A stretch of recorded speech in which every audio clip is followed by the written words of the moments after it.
Station മാഷാണ് ഇവിടെ 2 RR cabin ഉണ്ടാവും. RRB റൂട്ട് റിലേ ഇന്റർലോക്ക് എന്ന് പറഞ്ഞിട്ടുള്ള ഒരു സിസ്റ്റം ഉണ്ട്. അവിടുത്തെ മെയിൻ സ്റ്റേഷൻ മാഷ് പറയും പിന്നെ വണ്ടി ശതാബ്ദി വരുന്നു, റോഡ് നമ്പർ 4 റിസീവ് ചെയ്യണം, പിന്നെ അവരതിനനുസരിച്ച് റൂട്ട് സെറ്റ് ചെയ്തിട്ട് വാങ്ങിക്കും. മെയിൻറ്റെയിൻ ട്രാക്കിന്റെ സേഫ് ആൻഡ് സാറ്റിസ്ഫാക്ടറി കണ്ടീഷൻ എന്നാണ് ഞങ്ങൾക്കൊരു ബുക്ക് ഉണ്ട്, പെർമനന്റ് വേ മാനുവൽ. റെയിൽ പണ്ട് പറഞ്ഞ 41 ക്വാർട്ടർ, അതായത് 41 ക്വാർട്ടർ എന്ന് പറഞ്ഞിട്ടുണ്ടെങ്കിൽ അതായിരുന്നു പണ്ട് ഉണ്ടായിരുന്നു റെയിൽ ഏറ്റവും. അതിന്റെ മുന്നേ ഉണ്ട്. ഇപ്പോ എല്ലാം യൂസ് ചെയ്യുന്നത് 60 kg റെയിൽ എന്ന് പറഞ്ഞ റെയിലാണ്. പക്ഷെ ഞാനൊക്കെ കയറുമ്പോൾ ഉണ്ടായിരുന്നത് 90 പൗണ്ട് പെർ യാർഡ് ആയിരുന്നു. നമസ്കാരം സർ. നമസ്കാരം.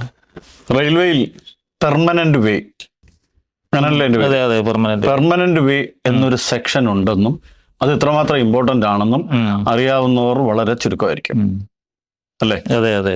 കാരണം റെയിൽവേയിൽ അത്രമാത്രം ഇമ്പോർട്ടൻസ് ഉണ്ട്, റെയിൽവേയുടെ ചലനത്തിൽ അത്രമാത്രം ഇമ്പോർട്ടൻസ് ഉണ്ട്. പക്ഷേ ഞാൻ ആദ്യമായിട്ടാണ് ഇങ്ങനത്തെ സംഭവത്തെ കുറിച്ച് കേൾക്കുന്നത്. അതുപോലെ ധാരാളം പേര് ഇത് കാര്യത്തിൽ അറിവില്ലാത്തവരുണ്ടായിരിക്കും.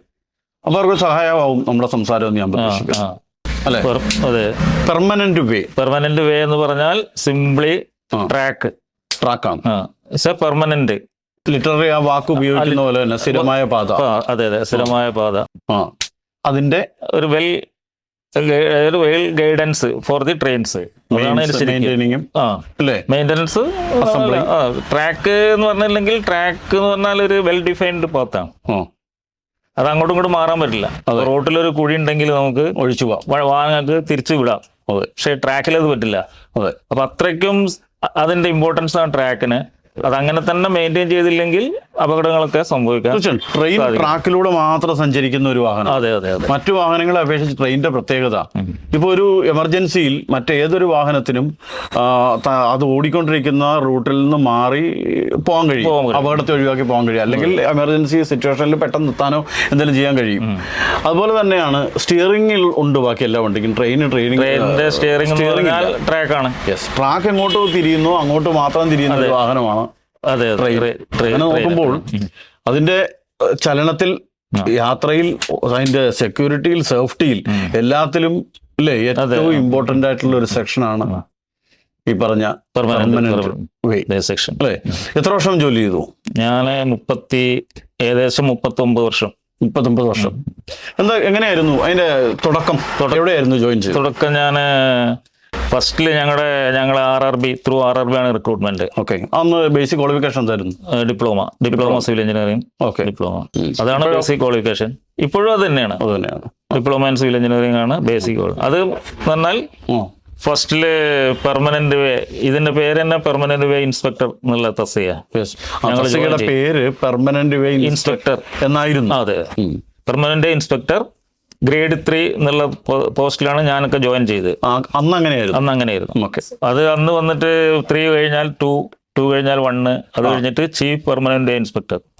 അത് നമ്മുടെ കോഴിക്കോട് കഴിഞ്ഞാൽ പിന്നെ ഷൊർണൂര്, കണ്ണൂർ കഴിഞ്ഞാൽ മംഗലാപുരം, ഇങ്ങനത്തെ മെയിൻ സ്റ്റേഷനിലാണ് അത്ര ഉണ്ടാവും. കാലക്രമേണ മറ്റുള്ള തസ്തികകളെല്ലാം പേര് മാറിയതുപോലെ ഞങ്ങളുടെ പേരും മാറി. ഇപ്പോൾ ഞാൻ റിട്ടയർ ചെയ്തത് senior section engineer permanent way. Permanent വേയില് സീനിയർ സെക്ഷൻ പേര് മൊത്തം അതിന്റെ ഡിസിഗ്നേഷൻസിന്റെ ടൈറ്റിൽസ് മാറി. ഇപ്പൊ senior section engineer permanent way. അപ്പൊ ഈ ചീഫ് പെർമനന്റ് ഇൻസ്പെക്ടർ എന്നുള്ള ഇത് വരും, പഴയ ഒരു ഗ്രേഡ്. അതാണ് ഞങ്ങൾക്ക് റിട്ടയർ ചെയ്ത ഗ്രേഡ്. അപ്പൊ ഒരു സാധാരണ ഒരു പ്രേക്ഷകന് മനസ്സിലാവുന്ന രീതിയിൽ പറഞ്ഞാല്, നമ്മൾ ഒരു ഏരിയൽ വ്യൂവിൽ നോക്കിയാൽ കുറെ ട്രാക്ക് ഇങ്ങനെ നിരന്നു കിടക്കുന്നതാണ്. അതിലൂടെ ഒരു സെൻട്രൽ ട്രാക്കിലൂടെ ഒരു വണ്ടി വന്നിട്ട് ഇങ്ങനെ ഇടത്തോട്ടോ വലത്തോട്ടോ തിരിഞ്ഞ് പ്ലാറ്റ്ഫോമിലേക്ക് കയറി നിൽക്കുന്നു. അപ്പൊ ഈ ഒരു വളവ് അല്ലെങ്കിൽ ആ തിരിവിന് അനുയോജ്യമായി ട്രാക്ക് അറേഞ്ച് ചെയ്യേണ്ട ജോലി അതായത് അതും ഒരു പെർമനന്റ് ആണ്, സ്ട്രക്ചർ ആണ്. അതിന് പോയിന്റ്സ് ആൻഡ് ക്രോസിംഗ് എന്ന് പറയും. നമ്മൾ ഒരു ട്രാക്കിൽ നിന്ന് മറ്റൊരു ട്രാക്കിലേക്ക് ട്രെയിന് കടത്തിവിടാനുള്ള സംവിധാനം. ഇതെപ്പോഴും അങ്ങനെ സെറ്റാണ്, പക്ഷെ അത് മൂവബിൾ ആണ്. അത് ഓപ്പറേറ്റ് ചെയ്യുന്നത് സ്റ്റേഷൻ മാസ്റ്റേഴ്സ് ആണ്. പക്ഷെ അത് ഇന്റർലോക്കിംഗ് എന്ന് പറഞ്ഞിട്ടൊരു സംവിധാനമുണ്ട്. അത് സിഗ്നലുകാരാണ് ചെയ്യുക. ഞങ്ങളുടെ സംവിധാനമാണ് ഇപ്പോൾ ഒരു ട്രാക്കിൽ നിന്ന് മറ്റേ ട്രാക്കിലേക്ക് ഇത് മാറ്റി കൊടുക്കുന്നത്. പക്ഷെ അത് വീണ്ടും തിരിച്ചു വരാണ്ടിരിക്കാനുള്ള ഇന്റർലോക്കിംഗ് എന്ന് പറഞ്ഞിട്ട് സംവിധാനം സിഗ്നലാണ് ചെയ്യുന്നത്. സിഗ്നൽ. അപ്പൊ ഇതെല്ലാം കൂടി ചേർന്ന് ഓപ്പറേറ്റ് ചെയ്യുന്നത് സ്റ്റേഷനിൽ നിന്നാണ് ഇവർ ചെയ്യുക. SM ആണ് ചെയ്യുന്നത്. എനിക്ക് പോയിട്ട് ഓപ്പറേറ്റ് ചെയ്യാൻ പറ്റില്ല ഞങ്ങൾക്ക്. ഓക്കെ അവർ വിചാരിക്കണം. ഓക്കെ, അപ്പോൾ ശരിക്കും പറഞ്ഞാൽ ഒരു സ്റ്റേഷനിലേക്ക് ഏത് ട്രാക്കിലേക്ക് വണ്ടി വരണമെന്ന് തീരുമാനിക്കുന്നത് സ്റ്റേഷൻ മാസ്റ്ററാണ്.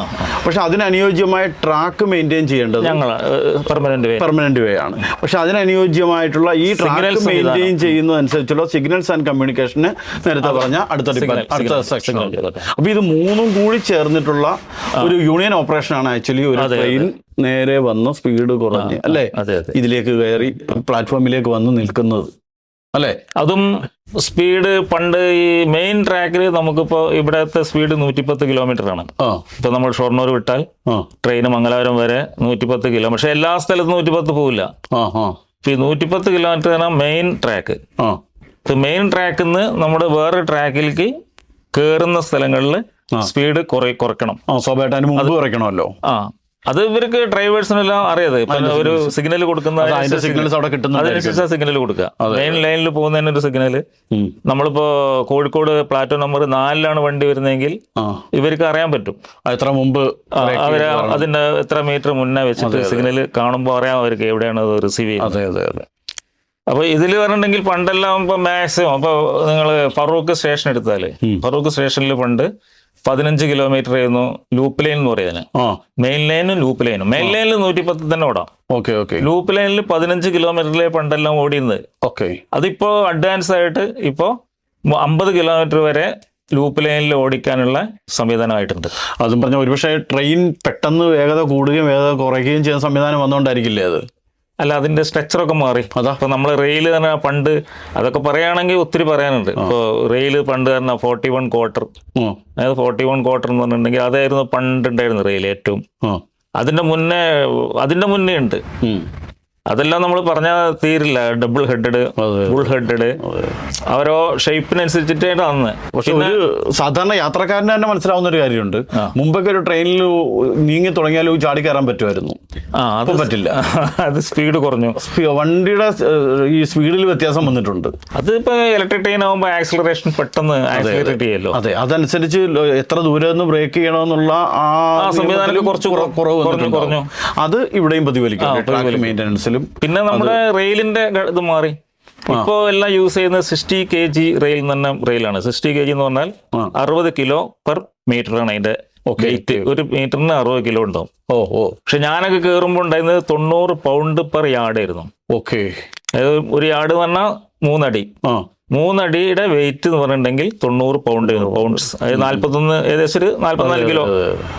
അപ്പൊ ഇപ്പോഴത്തെ റേറ്റ് അതൊരു 40 കിലോ വരുള്ളൂ. ഞാനൊക്കെ കയറുന്ന ആ സമയത്തുള്ള മെയിൻ ലൈനിലെ ട്രെയിലാണ് പറയുന്നത്. മറ്റൊക്കെ പോട്ടെ, അതിപ്പോ 60 കിലോ ആണ് ഇപ്പോൾ ഉള്ള വെയിറ്റ്. അപ്പൊ അതിനനുസരിച്ചിട്ട് ഇതിന്റെ സ്ട്രക്ചറും അതിന്റെ മേലെ നമുക്ക് ഓടിക്കാൻ പറ്റുന്ന ഇതിന്റെ സ്പീഡെല്ലാം കൂടും. അതുപോലെ ലോഡ് പണ്ടെല്ലാം ചെറിയ ചെറിയ വണ്ടികളായിരുന്നല്ലോ ഓടിയുന്നത്. ഇപ്പോ ഗുഡ്സ് ട്രെയിൻ ഒക്കെ പറഞ്ഞിട്ടുണ്ടെങ്കിൽ ഒരു ഇപ്പൊ 25 ടൺ ആക്സിൽ ലോഡ്, 25 ടൺ ഒരു ആക്സിലിൽ വരുന്ന മാതിരില്ല. പണ്ട് 18 ടൺ ഒക്കെ ആയിരുന്നുണ്ട്. അതുപോലെ ഒരുപാട് ഇമ്പ്രൂവ്മെന്റ്സ് വന്നുകൊണ്ടിരിക്കുന്നു. അപ്പോൾ നമ്മൾ പറയുന്നത് ഒരു യാത്രക്കാരൻ അറിയേണ്ട ഒരു കാര്യമുണ്ടല്ലോ, സാധാരണക്കാരൻ അറിയേണ്ട ഒരു കാര്യമാണ്. ഈ ട്രാക്ക് നമ്മൾ ഈ മെയിൻറ്റെയിൻ ചെയ്തിടുന്നുണ്ടല്ലോ, അതായത് ഈ പ്ലാറ്റ്ഫോമിലേക്ക് അല്ലെ പ്ലാറ്റ്ഫോമിൽ നിന്ന് മെയിൻ ട്രാക്കിലേക്ക്. ഇതാണല്ലോ അവിടെ സംഭവിച്ചുകൊണ്ടിരിക്കുന്നത്. 2 എണ്ണം ആണല്ലോ, ഒന്ന് അകത്തേക്ക് വരാനും ഒന്ന് പുറത്തേക്ക് പോകാനും. ഇതിനുള്ള നിർദ്ദേശം ഈ സെക്ഷനിൽ എവിടെ നിന്നാണ് കിട്ടുന്നത്? അതിപ്പോ ഞാനിപ്പോ ഒരു പറഞ്ഞാല് ഇപ്പൊ നമ്മള് ഇപ്പൊ കാലിക്കറ്റ് ഒരു എക്സാമ്പിൾ എടുത്താൽ സ്റ്റേഷൻ കോഴിക്കോട് സ്റ്റേഷൻ എന്ന് പറയാം. കോഴിക്കോട് സ്റ്റേഷനിലേക്ക് വണ്ടി വരുന്നതെന്ന് കൺട്രോളേഴ്സ് ആണ്. ഇപ്പോൾ കല്ലായി വരെ വരുന്ന വണ്ടി അടുത്ത കോഴിക്കോടാണെന്നുള്ളത് സ്റ്റേഷൻ മാർക്ക് അവരോട് പറയും. അത് നമ്മൾ ബ്ലോക്ക് ചെയ്യണം. അത് നിങ്ങൾ സിഗ്നലിന്റെ ഇതിൽ പറയുമ്പോൾ പറഞ്ഞിട്ടുണ്ടോ? അതെ, പറഞ്ഞിട്ടുണ്ട്. 2 സെക്ഷൻ തമ്മിൽ 2 സ്റ്റേഷൻ മാർഷും കൂടെ ചേർന്നാലേ ആ വണ്ടി ഇങ്ങോട്ട് വരുത്താൻ പറ്റും. ബ്ലോക്ക് ഇൻസ്ട്രുമെന്റ് 2 സ്റ്റേഷനുകൾക്കിടയിൽ ഒരേ റൂട്ടിൽ ഒറ്റ വണ്ടി വരാൻ പറ്റും. അതെ. അപ്പൊ അത് പറഞ്ഞു കഴിഞ്ഞാൽ പിന്നെ ഇവിടെ ഏത് റോഡിൽ സാധാരണഗതിയിൽ ഇപ്പോൾ അങ്ങോട്ട് ടൗണിൽ പോകുന്ന വണ്ടിയെല്ലാം 4-ലും മറ്റതെല്ലാം 1-ലൊക്കെയാണ് വാങ്ങിക്കുക ഇവിടെ കോഴിക്കോട് പ്ലാറ്റ്ഫോമിൽ. അതെ. ഇപ്പൊ 4-ല് സപ്പോസ് വേറെ എന്തെങ്കിലും ബുദ്ധിമുട്ടുണ്ടെങ്കിൽ അത് തീരുമാനിക്കുന്നത് ഇവിടുത്തെ സ്റ്റേഷൻ മാസ്റ്റർ. അപ്പൊ സ്റ്റേഷൻ മാസ്റ്ററാണ് നിങ്ങൾക്ക് അതിനുള്ള സിഗ്നൽ തരുന്നത്. സ്റ്റേഷൻ മാസ്റ്ററാണ്. ഇവിടെ 2 RR ക്യാബിൻ ഉണ്ടാവും. RRB റൂട്ട് റിലേ ഇന്റർലോക്കിംഗ് എന്ന് പറഞ്ഞിട്ടുള്ള ഒരു സിസ്റ്റം ഉണ്ട്. അവിടത്തേക്ക് അവിടുത്തെ മെയിൻ സ്റ്റേഷൻ മാസ്റ്റർ പറയും ഓക്കെ. ഇന്ന വണ്ടി ശതാബ്ദി വരുന്നു, റൗണ്ട് നമ്പർ 4 റിസീവ് ചെയ്യണം, പിന്നെ അവരതിനനുസരിച്ച് റൂട്ട് സെറ്റ് ചെയ്തിട്ട് വാങ്ങിക്കും. ഓക്കെ. സ്റ്റേഷൻ മാസ്റ്റർ തന്നെയാണ് അതിന്റെ. അല്ല, അപ്പോ ഇത് സെക്ഷൻ മൊത്തം കൺട്രോൾ ചെയ്യുന്നതാണ് ഇവര് കൺട്രോളേഴ്സ്. പക്ഷെ സ്റ്റേഷൻ മാസ്റ്റർ നിങ്ങൾക്ക് തന്നാൽ മാത്രം പോരാ. ഞങ്ങൾക്കല്ല, ഞങ്ങൾക്ക് ബന്ധമില്ല. ഈ ഇവിടെ നിങ്ങൾ ട്രാക്ക് ചേഞ്ച് ചെയ്താൽ മാത്രം പോരാ. ഞങ്ങൾ അവർ തന്നെയാണ്. അല്ല, ഇത് ഇത് ആ ട്രാക്കിൽ നിന്ന് ഈ ട്രാക്കിലേക്കുള്ള സൗകര്യങ്ങൾ സെറ്റപ്പ് ചെയ്ത് വെക്കണ്ട. അത് ഓൾറെഡി അതാണ് പെർമനന്റ് എന്ന് പറഞ്ഞാൽ. പിന്നെ ഒരു സ്റ്റാഫിന് എന്താണ് ജോലി? അവിടെ മോട്ടോർ ഓപ്പറേറ്റ് ചെയ്യണം. അത് സ്റ്റേഷനിൽ നിന്നാണ് ഓപ്പറേറ്റ് ചെയ്യുക. അതാണ് എനിക്ക് മനസ്സിലാവാത്ത കേസ്. അതാണ് ഇപ്പൊ ഇതെല്ലാം ഇലക്ട്രിക്കലി കണക്റ്റഡ് ആണ്. ഇപ്പോ സിഗ്നൽസിന്റെ കേസ് പറഞ്ഞപ്പോൾ ഓൾമോസ്റ്റ് കാര്യങ്ങൾ കിട്ടി. ട്രാക്കിന്റെ നമ്മളെ ട്രാക്ക് ഇപ്പൊ ഒരു പോയിന്റ്സ് ആൻഡ് ക്രോസിംഗ് പറഞ്ഞില്ലേ ഞാൻ. അതിപ്പോ നിങ്ങൾ പിക്ചറൈസ് ചെയ്ത് കാണിച്ചിട്ടുണ്ടെങ്കിൽ പെട്ടെന്ന് മനസ്സിലാവും. ഒരു ട്രാക്ക് ഇങ്ങനെ വരുന്ന ട്രാക്ക്, ആ ട്രാക്കിൽ നിന്ന് മറ്റേ ട്രാക്ക് വരാൻ ഒരു സ്വിച്ച് അറേഞ്ച്മെന്റ്സ് ഉണ്ട്. ഇപ്പൊ നിങ്ങൾ മെയിൻ ലൈനിൽ പോകുന്ന ഒരു വണ്ടി അടുത്ത വണ്ടി തിരിച്ചു വിടണമെങ്കിൽ അത് അങ്ങോട്ട് മറ്റേ റെയിലേക്ക് അടുപ്പിച്ചാൽ അതിനുള്ള ലിവർ കാര്യങ്ങളെല്ലാം മോട്ടർ ഉണ്ട് അതിനടുത്ത്.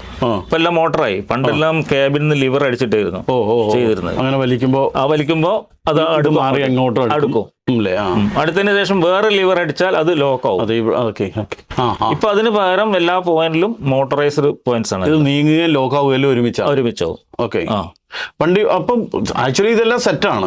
ഇനി ഇത് ഓപ്പറേറ്റ് ആക്ച്വലി നമ്മൾ ഈ പറഞ്ഞ ഇതിന്റെ ഓപ്പറേറ്റ് ചെയ്യേണ്ട ജോലി മുഴുവൻ സിഗ്നൽസിലെ പോലെ തന്നെ സിഗ്നൽസ് എല്ലാം സെറ്റ് ചെയ്ത് വെച്ചിരിക്കുകയാണ്. അതും അവരാണ് ഓപ്പറേറ്റ് ചെയ്യുന്ന എസ് എം ആണ്. അതേ സമയത്ത് നിങ്ങളിപ്പോ റോഡ് ഇപ്പൊ 4-ാം നമ്പർ പ്ലാറ്റ്ഫോമിലേക്ക് നമ്മൾ സെറ്റ് ചെയ്തിട്ട് 3-ാമത്തെ സിഗ്നൽ ഇട്ടാൽ കിട്ടില്ല. 4-ക്കേ കിട്ടും. അതാണ് അതിന്റെ സംവിധാനം.